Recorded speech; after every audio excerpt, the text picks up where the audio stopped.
Hi, my name is Vicky and I'm your success coach.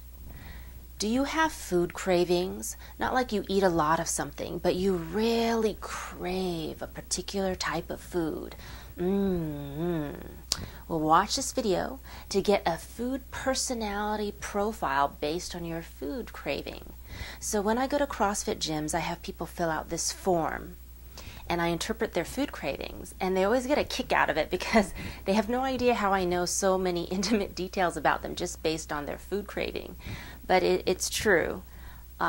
So for example, if you like sugar, that means you're craving love. If you like salt, you're craving salt, that means you're craving more meaning. If you like chocolate, that usually means you're craving sex. Peanut butter means relationship, or more of a relationship out of the person that you're with. If you're craving spicy foods, that means you need more excitement and more adventure. Deep fried foods is always a way to relieve unexpressed anger and resentment, because grease is the only thing heavy enough to bury a very destructive force like hate. And then carbs, like white flour pastries, that's usually comfort. Okay, so now let's get more specific with individual people. Now, the reason I have people handwrite their name, because for someone like me, that's like having a little piece of your DNA. Now I know everything about you once I see the energy on your name, and then I match it up with your food craving and I do these little interpretations. So Amanda likes pizza. Okay, pizza is romance and dating, so I said you have to plan more date nights with your boyfriend. And when I said that, she totally cracked up. She goes, "Oh, we've been trying to do that." And pizza's bread, right? Bread represents security. So Amanda's dating, but she wants a ring. All right, so Elizabeth likes seaweed. Seaweed has a lot of minerals in it. So I said, you need more meaningful projects at work. And her mouth dropped open. She's like, "Oh my God!" She's like, "I am going through such a dead period in my career, Vicky Lee." So she's wanting to eat that seaweed every day. Julie likes white chocolate, has to have it every day. White chocolate represents luxury. Francesca likes fettuccine.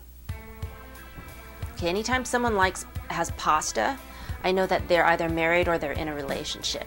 And cream sauce means she's not getting enough sex in her relationship. I said that. She was like, "Oh," because her boyfriend is this is what she told me after I told her fettuccine. She said her boyfriend's a personal trainer and he won't sleep with her or she won't work out. So Francesca, eating fettuccine every day. Okay, Jenny likes candy. Candy can mean two things. For Jenny, because I read the energy off of her name, I could tell that for her it meant approval, meaning you're perfect just the way you are, you're good enough, you're okay. And I told her when you were little, somebody said you were naughty or you were bad. and Jenny just looks at me like this, like, she's like, "How did you know that?" It's because you like candy. Now, if you're eating bags of candy, especially M&M, things with chocolate in it, it could also mean you were molested as a child. Alcohol is usually a craving for love, and just like there are different gradations of love, there are different gradations in types of alcohol. Let's just start at the bottom. Beer is ego-stroking type of love. Unconditional approval. Your goggles. And then you go all the way up to hard alcohol. Hard alcohol is hardcore love, like pay my mortgage, buy me some boobs. If you meet a woman who likes hard alcohol, she craves it. Her middle name is alimony and child support. Cigarettes is usually a craving for creativity and inspiration. Do you remember who Oppenheimer was, the father of the atomic bomb? Chain smoker, killed himself through throat cancer. Okay, why? He created so much destruction in the world. What is so really needed was the opposite to balance that destruction. He really needed creativity, so he chain smoked to get that because his soul was terribly unbalanced. Okay, you can even write down your pet's name, and I will interpret your pet's food craving. So for example, Moon Bear is a cat and he likes turkey deli meat. Now, he was my cat and I got him, I found him on the street, homeless as a stray, but prior to that, he was a purebred cat living indoors, never went outside his whole life. So here he was in a new home, new environment, and he didn't really know what his role was or what his job was in this new home. So he craved turkey deli meat. Now let me tell you something. Anytime you're craving meat, that means that you want to know what your job is or what your role is. Meat is meat, right? And so he really needed me to wake up at the same time, go to bed at the same time, so he could synchronize his schedule with me so that he would know how to utilize his fluffiness. So when you want white meat, that means you want a light job. Red meat is a serious job with money. Nate likes potato chips. That means he's angry, especially the crunch, crunch, crunch, the violence of eating them. So you crave what you need. Now, does that mean Nate needs anger? Yes, because Nate is an athlete, and based on his name, I can tell that he likes to dominate. And so he needs a certain level of violence and aggression just to perform his sport.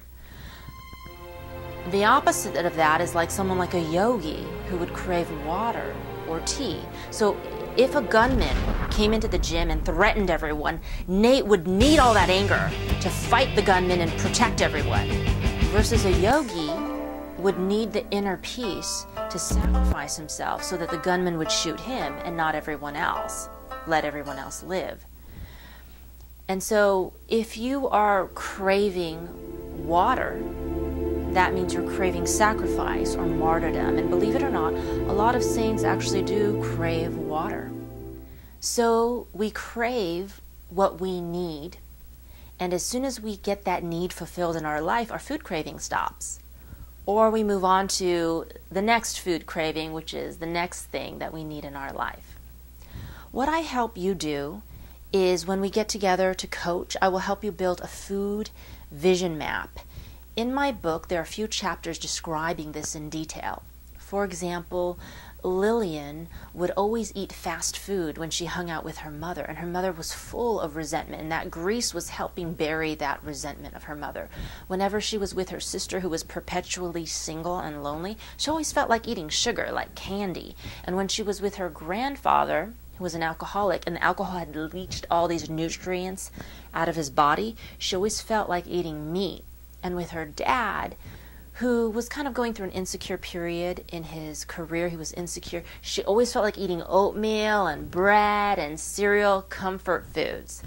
So the more or less you hang out with certain people makes you want to eat certain foods. If you hang out with your mom who's resentful once a week, you eat fast food once a week.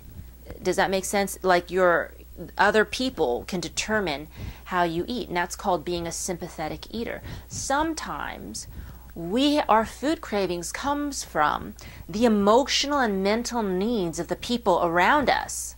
And so we eat for them, and we're not eating for ourselves. Now, to find out what type of eater you are, you can buy my book, leave a comment to this video, or just give me a call.